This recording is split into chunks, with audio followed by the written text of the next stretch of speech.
after mile of factories, dormitories, apartment blocks, and new office towers line the tracks for the one-hour train journey between Shenzhen and Guangzhou. Here, just across the border from Hong Kong, began Communist China's great experiment in capitalism. Now, 30 years into this transformation, the map of world trade has been redrawn, and in global manufacturing, the benchmark price, the lowest you can pay to get something made, has become known as the China price.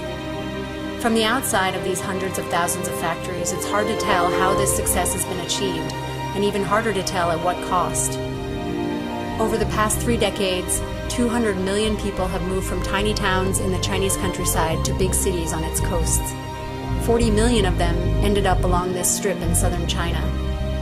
They live 12 to a room in dormitories and work in factories for 11, 12, 16 hours a day, 7 days a week.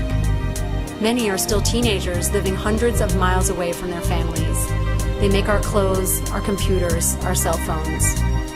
Life in these factories is a struggle for survival.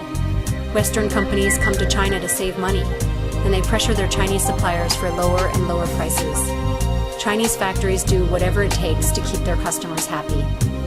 Sometimes it means lying to their customers. Other times it means farming out work to unregistered shadow factories that cut corners on quality, safety, and labor rights. This kind of deception is so common today that we have no guarantee where and how many of the goods we buy are actually made. The pursuit of ever lower prices also has a human cost. More than a dozen people die every day from a devastating lung disease commonly known as black lung or silicosis. Hundreds of thousands of people in China are now dying every year from the health effects of environmental pollution, much of it caused by the country's manufacturing sector. In parts of China, there is only acid rain.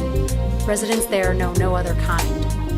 All of this can be directly linked back to our hunger for the best bargain, for the $3 t-shirt, the $30 DVD player. This area north of Hong Kong is changing fast.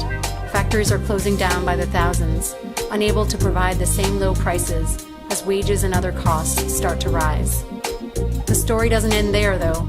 Though they're closing in southern China, these factories will reopen in another country eager to become part of the global supply chain.